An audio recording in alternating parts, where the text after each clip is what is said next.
Hey everyone, welcome back to another episode of Kimi's English Podcast, your favorite space to improve your English fluency and get ready for the IELTS test, step by step. I'm Rony, and I'm so happy you're here with us again. And I'm Kimi. Thank you so much for tuning in. Today, we're going to dive into a beautiful and emotional IELTS speaking topic. It's a Part 2 cue card that's very popular. Describe a person who you are happy to know. We'll break it down slowly, help you understand how to approach it in the exam, and give you real-life vocabulary and ideas so you're not stuck when the examiner hands you the cue card.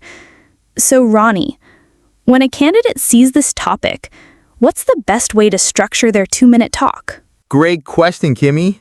The cue card will usually give you some bullet points to cover. For this one, it might look like who the person is, how you met them, what they do, why you are happy to know them. But the trick is not just to answer like a list. Instead, turn it into a mini story with emotions, vivid examples, and reflection. That's how you impress the examiner. So the goal is not to sound robotic, right? It's more about sounding natural and engaged. Exactly. You should sound like you're sharing a meaningful story from your life, not reading a report. All right, Rony. Would you give us a detailed model answer? Sure. Here's a long band 8 and 9 level response. Imagine this being spoken slowly and clearly in 2 to 3 minutes. One person I'm truly happy to know is my former school teacher, Mrs. Hasina Akhtar.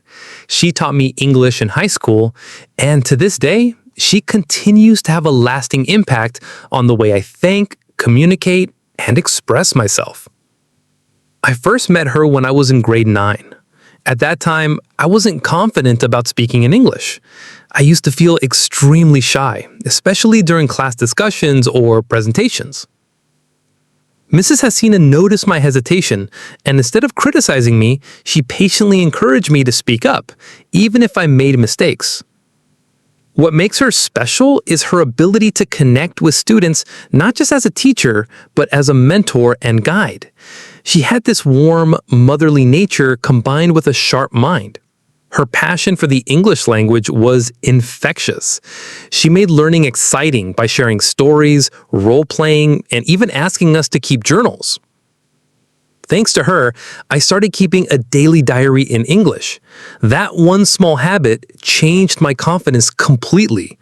I became more comfortable expressing myself, and I even started participating in debate competitions.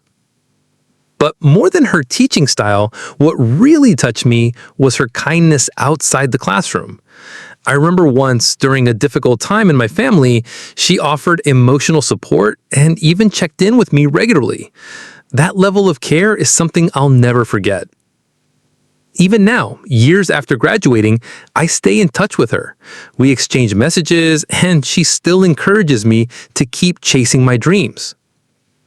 I honestly feel very fortunate to know her. She's not just someone who taught me English, she's someone who shaped the way I see the world. For all these reasons, I'm truly happy to have her in my life. Wow, that was so beautiful and detailed. It sounded like a movie. And you didn't just explain who she was. You shared real moments that made her unforgettable. Exactly. That's what IELTS examiners look for. Not just facts, but feeling and depth. Let's talk about structure. How can our listeners remember what to say? I always suggest the past-present reflection method. Past, how you met the person or your early memories.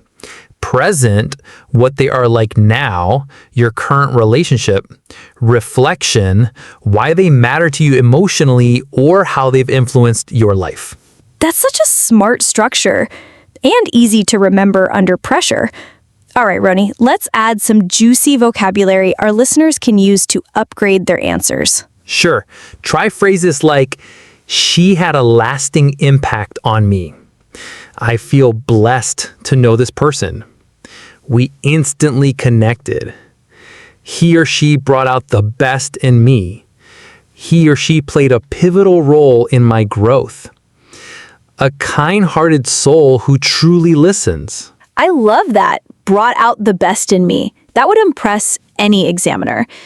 Are there any red flags when answering this type of question? Yes. Avoid speaking in short, broken sentences, repeating the same words like nice, good, helpful, giving vague details without examples, forgetting to show emotion or reflection. So basically, make your answer personal and rich with story. Okay, listeners, now it's your turn. Set a timer for 2 minutes. Think of someone you really appreciate, a friend, mentor, teacher, or even a family member.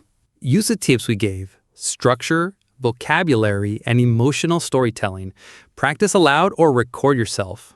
That wraps up today's episode. I hope this breakdown of the cue card, describe a person you are happy to know, gives you clarity and confidence for your IELTS speaking exam. Remember, practice makes progress. And the more personal and natural your response sounds, the higher your band score can go. If you liked this episode, please follow, rate, and share it with your fellow IELTS friends. And leave us a comment. Who is one person you are happy to know and why? Thanks for listening, and see you in the next episode of Kimi's English Podcast.